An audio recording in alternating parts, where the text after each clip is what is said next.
ಕಳೆದೊಂದು ವಾರದಿಂದ ಸತತವಾಗಿ ಮಳೆ ಸುರಿತಾ ಇರೋ ಹಿನ್ನೆಲೆಯಲ್ಲಿ ಕರಾವಳಿ ಭಾಗದಲ್ಲಿ ನಿರಂತರವಾಗಿ ಭೂಕುಸಿತ ಗುಡ್ಡ ಕುಸಿತಗಳು ಸಂಭವಿಸುತ್ತಲೇ ಇದೆ. ಜನ ಹೈರಾಣಾಗೋಗಿದ್ದಾರೆ. ಇದೆಲ್ಲದರ ನಡುವೆ ಅಂಕೋಲದ ಬಳಿ ಗುಡ್ಡ ಕುಸಿದು ಸುಮಾರು 10 ಮಂದಿ ಭೂಸಮಾಧಿಯಾಗಿದ್ದಾರೆ. ಇನ್ನೂ ಕೂಡ ಅವ್ರನ್ನ ಹುಡುಕುವಂತಹ ಕೆಲಸ ಮುಂದುವರೆದಿದೆ. ಇದಕ್ಕೆ ಸಂಬಂಧಪಟ್ಟಂತೆ ಒಂದು ರಿಪೋರ್ಟ್ ಇದೆ, ನೋಡ್ತಾ ಹೋಗೋಣ. ಉತ್ತರ ಕನ್ನಡ ಜಿಲ್ಲೆಯಲ್ಲಿ ಮರಣಮಳೆ. ರಣಮಳೆಗೆ ಗುಡ್ಡ ಕುಸಿದು 10 ಮಂದಿ ದುರ್ಮರಣ. ಒಂದೇ ಕುಟುಂಬದ 4 ಜೀವಂತ ಸಮಾಧಿ. ಅಂತ್ಯ ಸಂಸ್ಕಾರ ಮಾಡಲು ಕೂಡ ಜನರಿಲ್ಲ.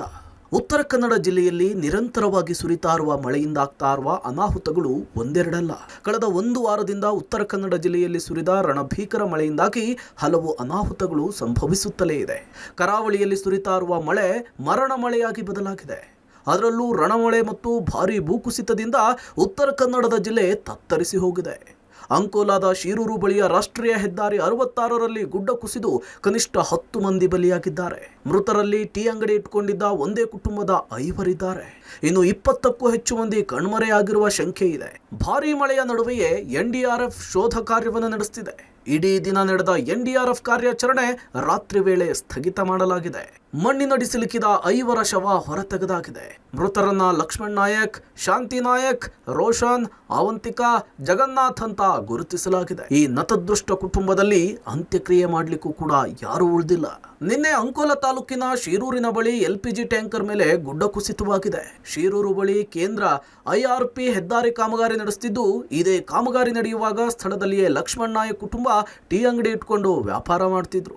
ಸತತ ಮಳೆಯಿಂದಾಗಿ ಗುಡ್ಡದಲ್ಲಿ ನೀರು ಹರಿದು ಗುಡ್ಡ ಕುಸಿತವಾಗಿದೆ. ಗುಡ್ಡ ಕುಸಿತದ ರಸ್ತೆಯಲ್ಲಿಯೇ ನಿಂತ LPG ಟ್ಯಾಂಕರ್ ಮೇಲೆ ಬಿದ್ದಿದೆ. ಹೆದ್ದಾರಿ ಬದಿ ನಿಲ್ಲಿಸಲಾಗಿದ್ದ ಗ್ಯಾಸ್ ಟ್ಯಾಂಕರ್ ನದಿಗೆ ಉರುಳಿದು ನದಿಯಲ್ಲಿ ತೇಲ್ತಿದೆ. ಅಲ್ಲದೆ ಅಲ್ಲಿದ್ದಂತಹ ಟೀ ಅಂಗಡಿಗಳ ಮೇಲೆ ಗುಡ್ಡ ಕುಸಿತವಾಗಿದೆ. ನಾವು ಈ ಗುಡ್ಡ ಕುಸಿದಿರೋ ಪ್ರದೇಶದಲ್ಲಿದ್ದೀವಿ. ನೀವು ನೋಡ್ಬೋದು ಈ ಭಾಗದಲ್ಲಿ ಯಾವ ರೀತಿಯಲ್ಲಿ ಗುಡ್ಡ ಕುಸಿದೆ ಅಂಥೇಳಿ. ದೊಡ್ಡ ಮಟ್ಟದ ಗುಡ್ಡ ಈ ಭಾಗದಲ್ಲಿ ಕುಸಿದಿದೆ. ಇನ್ನು ನೀವು ನೋಡ್ಬೋದು ಗುಡ್ಡ ಕುಸಿಲಿಕ್ಕೆ ಕಾರಣ ಏನು ಅಂತಂದರೆ, ಮೊದಲನೇದಾಗಿ ಹೆಚ್ಚಿನ ಮಳೆಯಾಗಿದೆ. ಗುಡ್ಡ ಭಾಗದಲ್ಲಿ ನೀರು ಹರಿದು ಬರ್ತದೆ. ನೀವು ನೋಡ್ಬೋದು ಬಹುತೇಕ 4-5 ಭಾಗಗಳಲ್ಲಿ ಈಗ ನೀರು ಹರಿದು ಬರ್ತಾ ಇರೋಂಥದ್ದು. ಇನ್ನು ನಿಮ್ಗೆ ಇನ್ನೊಂದು ಭಾಗದಲ್ಲಿ ಕೂಡ ತೋರಿಸ್ತೇನೆ. ಆ ಭಾಗದಲ್ಲಿ ನೋಡಿ, ಈಗ ನೀರು ಒಳಭಾಗದಿಂದನೂ ಹರಿತದೆ, ಹೊರಭಾಗದಿಂದನೂ ಹರಿತದೆ. ಆ ಭಾಗದಲ್ಲಿ ಮತ್ತೆ ಈಗ ಕುಸಿತ ಆಗ್ತಾ ಇರೋಂಥದ್ದನ್ನು ನಾವು ಗಮನಿಸ್ಬೋದಾಗಿದೆ. ಇಷ್ಟು ಪ್ರಮಾಣದಲ್ಲಿ ಕುಸಿತ ಆಗಿದೆ. ಇನ್ನು ಇದೇ ಭಾಗದಲ್ಲಿ ಈಗ ಅಂಗಡಿ ಒಂದು ಮುಳುಗಿ ಹೋಗಿರುವಂಥದ್ದು. ಈಗ ಈ ಭಾಗದಲ್ಲಿರುವಂತಹ ಜಾಗದಲ್ಲಿ ಅಂಗಡಿ ಇತ್ತು, ಅಂಗಡಿ ಕೂಡ ಸಂಪೂರ್ಣವಾಗಿ ಮುಚ್ಚಿ ಹೋಗಿರುವಂಥದ್ದು. ಗುಡ್ಡ ಕುಸಿತದಿಂದ ಅಷ್ಟೊಂದು ದೊಡ್ಡ ಅನಾಹುತ ಆಗಿದೆ. 20ಕ್ಕೂ ಹೆಚ್ಚು ಜನರು ಈ ಭಾಗದಲ್ಲಿದ್ದರು ಅನ್ನೋದು ಪ್ರತ್ಯಕ್ಷದರ್ಶಿಗಳ ಮಾತು. ಆದರೆ ಜಿಲ್ಲಾಡಳಿತ ಈವರೆಗೂ ಅದನ್ನು ಕನ್ಫರ್ಮ್ ಮಾಡಿಲ್ಲ. ಒಂದು 10 ಜನ ಇರಬಹುದು ಅಂತೇಳಿ ಒಂದು ಸಂಶಯವನ್ನು ವ್ಯಕ್ತಪಡಿಸಿರೋದು.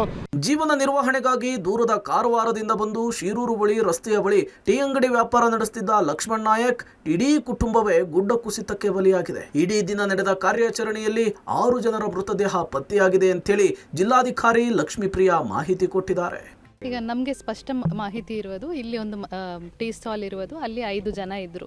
ಒಬ್ಬರು ಹಸ್ಬೆಂಡ್, ವೈಫ್, 2 ಮಕ್ಕಳು, ಒಬ್ಬರು ಹಿರಿಯವರು. ಆ ಕಡೆ 2 ಮನೆ ಇತ್ತು, ಅಲ್ಲಿ ಒಬ್ಬರು ಮಾತ್ರ ಮಿಸ್ಸಿಂಗ್ ಇದ್ದಾರೆ. ರಿಮೈನಿಂಗ್ ಪೀಪಲ್ ಹಾಸ್ಪಿಟಲಲ್ಲಿ ಟ್ರೀಟ್ಮೆಂಟಲ್ಲಿ ಇದ್ದಾರೆ. ಸೊ ನಮಗೆ ಕರೆಕ್ಟ್ ಮಾಹಿತಿ ಇರುವುದು 6 ಜನ. ಅದರಲ್ಲಿ 5 ಪೀಪಲ್ ನಮಗೆ ಸಿಕ್ಕಿದ್ದಾರೆ, ರಿಮೈನಿಂಗ್ ಒಬ್ಬರು ಹುಡುಕ್ತಾ ಇದ್ದಾರೆ. ಇಲ್ಲ, ನಮಗೆ ಅಲ್ಲಿ ಜನ ಇದ್ರಾ ಇಲ್ಲ ಎಕ್ಸಾಕ್ಟ್ಲಿ ಮಾಹಿತಿ ಇಲ್ಲ. We have to do the rescue operation and see. ಇನ್ನು ತಮ್ಮ ಸಂಬಂಧಿ ಲಕ್ಷ್ಮಣ್ ನಾಯಕ್ ಕುಟುಂಬ ಘಟನೆಯಲ್ಲಿ ಬಲಿಯಾಗಿದೆ ಎಂಬ ಸುದ್ದಿ ತಿಳಿದು ಸ್ಥಳಕ್ಕೆ ಓಡಿ ಬಂದ ಸಂಬಂಧಿಕರು ಅಧಿಕಾರಿಗಳ ವಿರುದ್ಧ ಆಕ್ರೋಶ ವ್ಯಕ್ತಪಡಿಸಿದರು. ಲಕ್ಷ್ಮಣ್ ನಾಯಕ್ ಕುಟುಂಬದ ಸದಸ್ಯರ ಸಾಮೂಹಿಕ ಅಂತ್ಯಕ್ರಿಯೆ ಮಾಡೋದಾಗಿ ಹೇಳಿದರು. ನಮ್ಮ ಕುಟುಂಬಕ್ಕೆ ಎಲ್ಲರಿಗೂ ವಿಷಾದನೀಯ. ಈ IRB ಅವರ ದುರಾಡಳಿತ, ಅವರು ನೀಡ್ತಕ್ಕಂಥ ಈ ಕಾಮಗಾರಿಯ ವಿಳಂಬ, ಕಾಮಗಾರಿಯಲ್ಲಿ ಇರ್ತಕ್ಕಂಥ ಕಳಪೆ ಕಾಮಗಾರಿಯ ಮಟ್ಟದ ಮಣ್ಣನ್ನು ತೆಗೆದ್ರಿಂದ ನಮ್ಮ ಕುಟುಂಬವನ್ನು ನಾಶ ಮಾಡಿದ್ದಾರೆ. ಅವರು ಇಡೀ ಹೋಗಿದೆ. ಸ್ಥಳಕ್ಕೆ ಭೇಟಿ ಕೊಟ್ಟ ಜಿಲ್ಲಾ ಉಸ್ತುವಾರಿ ಸಚಿವ ಮಂಕಾಳು ವೈದ್ಯ ಹಾಗೂ ಶಾಸಕದ ಸತೀಶ್ ಶೈಲ್ ಸ್ಥಳಕ್ಕೆ ಭೇಟಿ ಕೊಟ್ಟು ಪರಿಶೀಲನೆ ನಡೆಸಿದರು. ಕಳೆದ 1 ವರ್ಷದಿಂದ ಕೇಂದ್ರ IRP ಅಧಿಕಾರಿಗಳಿಗೆ ರಸ್ತೆ ತೆರವು ಮಾಡಿಕೊಡುವಂತೆ ಮಾಡಿದ್ರೂ ಗಮನ ಹರಿಸಿರಲಿಲ್ವಂತೆ. ಸತತ ಮಳೆ ಹಾಗೂ IRP ಅಧಿಕಾರಿಗಳ ಕಾಮಗಾರಿಗಳಿಂದಲೇ ಈ ದುರಂತ ಆಗಿದೆ ಅಂಥೇಳಿ ಅಸಮಾಧಾನ ವ್ಯಕ್ತಪಡಿಸಿದರು. ನಾ ದೇವರಲ್ಲಿ ಕೇಳ್ಕೊಳ್ತೀನಿ, ಈ ಥರ ಆಗದೇ ಇರಲಿ ಅಂತೇಳಿ. ಇದು ಕೆಲವೊಂದು ನಮಗೆ ಗೊತ್ತಿದ್ದು ಆಗಿದ್ದು. ಯಾಕೆಂದ್ರೆ ನಿಮಗೆಲ್ಲ ಗೊತ್ತಿದೆ, ಗುಡ್ಡ ಎಲ್ಲಿ ಕೊರೀತಾರೆ ಅಲ್ಲಿ ಡ್ರೈನೇಜ್ ಮಾಡಬೇಕು, ಅಲ್ಲಿ ಸೈಡ್ ವಾಲ್ ಕಟ್ಟಬೇಕು, ಅಲ್ಲಿ ಸ್ಲೋಪ್ ಮಾಡಬೇಕು. ಏನು ಮಾಡಲಿಲ್ಲ. ಅವ್ರಿಗೆ ಹೇಗೆ ಬೇಕೋ ಹಾಗೆ ಒಂದು ಹೇಳಿದ್ರು ಇವರು, ಒಂದು ರೋಡ್ ಹಳೇದು ಹಾಗೆ ಇಡೋದು, ಆಚೆ ಬದಿಗೆ ಮತ್ತೊಂದು ರೋಡ್ ಮಾಡ್ಕೊಂಡು ಹೋಗಿ. ಏನು ಈಗ ನಮ್ಮ ಭಾಷೆಯಲ್ಲಿ ಹೇಳಬೇಕು ಅಂದರೆ ಎಲ್ಲ ಕಳಪೆ ಕಾಮಗಾರಿ. IRB ಮಾಡಿದಂಥ ರೋಡ್ನಲ್ಲಿ ಆಗಿದೆ. ಆ ಕಟ್ಟಿಂಗನ್ನು ಮಾಡುವಾಗ ಒಂದು ಕರೆಕ್ಟಾಗಿ ಸ್ಲೋಪ್ ಮೇಂಟೈನ್ ಮಾಡಲಿಲ್ಲ. ಒಂದು ಅದನ್ನು ನನ್ನ ಪ್ರಕಾರ ವರ್ಟಿಕಲ್ ಕಟ್ಟಿಂಗ್ ಮಾಡಿ ಅದಕ್ಕೆ ಒಂದು ಬೇಸ್ ಕೊಟ್ಟು ಮತ್ತೆ ವರ್ಟಿಕಲ್ ಕಟ್ಟಿಂಗ್ ಮಾಡಿ ಅದಕ್ಕೆ ಬೇಸ್ ಮಾಡಬೇಕಿತ್ತು. ಇವರು ಏಕಾಏಕಿ ಇದನ್ನು ಅವೈಜ್ಞಾನಿಕ ಮಾಡಿದ್ದಾರೆ. ಇದ್ರ ಬಗ್ಗೆ ನಾನು ಜಿಲ್ಲಾಧಿಕಾರಿಗಳಿಗೆ ಮೊದಲಿರುವಂಥ ಜಿಲ್ಲಾಧಿಕಾರಿಗಳಿಗೆ ಮತ್ತು ಯಾರಿಗೆ IRB ಆಫೀಸರ್ಸ್ಗೆ ಕರೆದು ಇಲ್ಲಿ ಜಾಗದಲ್ಲೇ ತೋರಿಸಿದ್ದೇನೆ. ಯಾಕಂತ ಹೇಳಿದ್ರೆ ಇದು ಲೂಸ್ ಸಾಯಿಲ್ ಇದೆ. ಲೂಸ್ ಸಾಯಿಲ್ನಲ್ಲಿ ನೀರು ಕುಡಿದ ಮೇಲೆ ಅದು ಹೀಗುತ್ತದೆ ಮತ್ತು ಅದರ ಮೈಯನ್ನು ಬಿಡ್ತದೆ ಅಂತ ಹೇಳ್ಕೊಂಡು ಇವತ್ತು ಅದೇ ಆಗೋಯ್ತು. ಮಳೆ ಅಡಚಣೆಯಿಂದಾಗಿಯೂ ಕೂಡ ರಾತ್ರಿ NDRF ಕಾರ್ಯಾಚರಣೆ ಸ್ಥಗಿತವಾಗಿತ್ತು.